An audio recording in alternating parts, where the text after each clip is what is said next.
PR kita sekarang adalah bagaimana caranya kita menjadi orang yang betul-betul punya kesibukan adalah dakwah.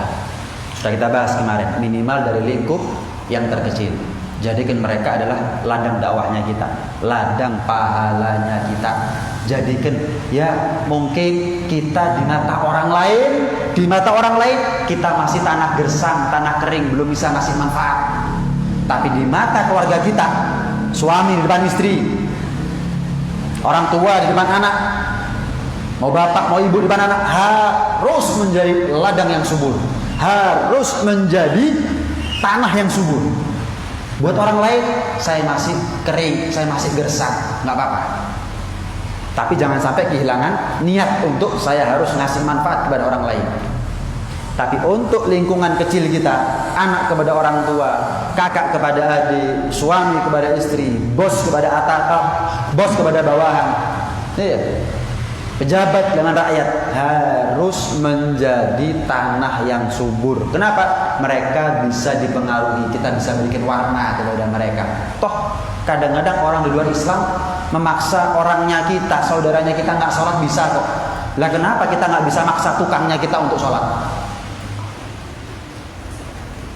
Perempuan muslimah daftar untuk diterima di satu perusahaan, diterima, tapi dengan syarat buka jilbabnya. Itu loh, mereka berani berbuat seperti itu.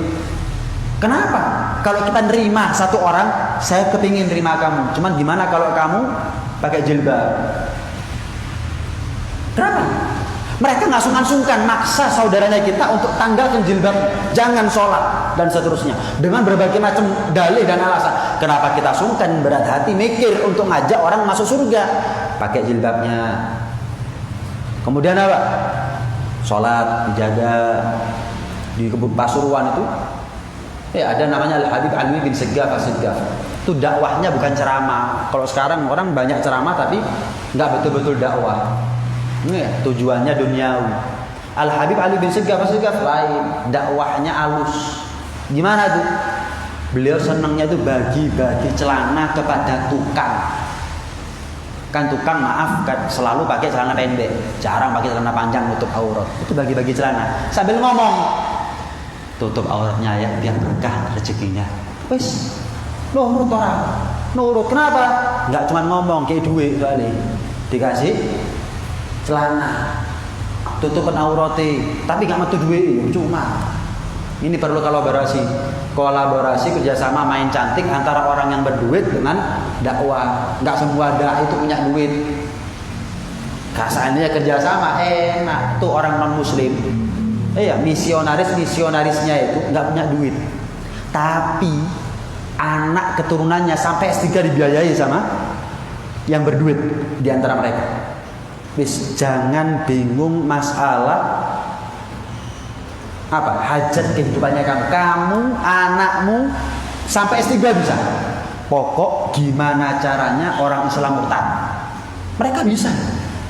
Kamu butuh apa? Ngomong, mau bangun gereja. Saya kasih. Loh, gitu. Lah kalau kita bangun masjid, leren di tengah jalan leren. Mau bangun madrasah, leren sudah dakwah, bawa proposal, keluar masuk kampung, keluar masuk rumah, door to door. Itu pun ditolak kadang-kadang, itu pun dipaidu di sian. Seharusnya kan kerjasama. Karena itu, ayo, kalau jenengan punya karyawan, hati-hati loh. Mereka tanggung jawab kita. Mau kerja sama saya, mau sholat ya. Oh, dia kerja sama saya mulai pagi sampai sore, zuhur asar tanggung jawabnya kita. Subuh, maghrib, isya bukan tanggung jawabnya kita. Pulang sudah. Tapi kalau zuhur asar sholat ya. Kalau sholat ayo, kalau enggak. Mau jadi tukang di rumah saya? Mau. Kalau perlu saya kasih tambahan gaji sekian ribu. Misalkan mestinya 100.000 jadi 120.000, enggak apa-apa. Tapi dengan syarat sholat ya. Tutup auratnya ya. Pakai celana. Nggak punya celana panjang di bawah dengkul nggak ada, tak tukokno, gawian tapi tak tambahi, gitu seharusnya.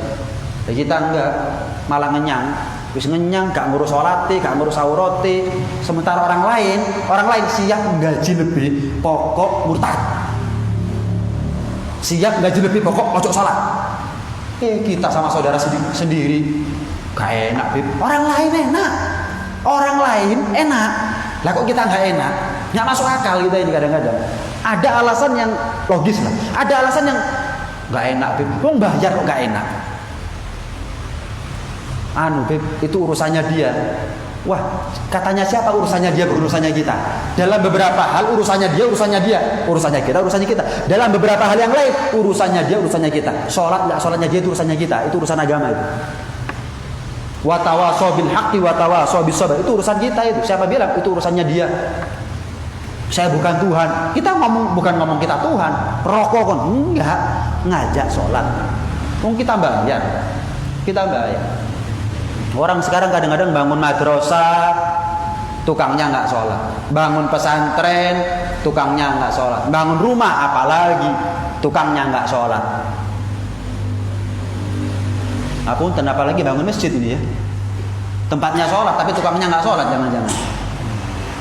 Duh. Garuk-garuk kepala kalau gitu saya.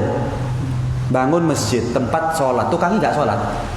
Terus yuk gak ngurus wis, sholat gak sholat tak karepe. Sing penting bangunan beres. Ada.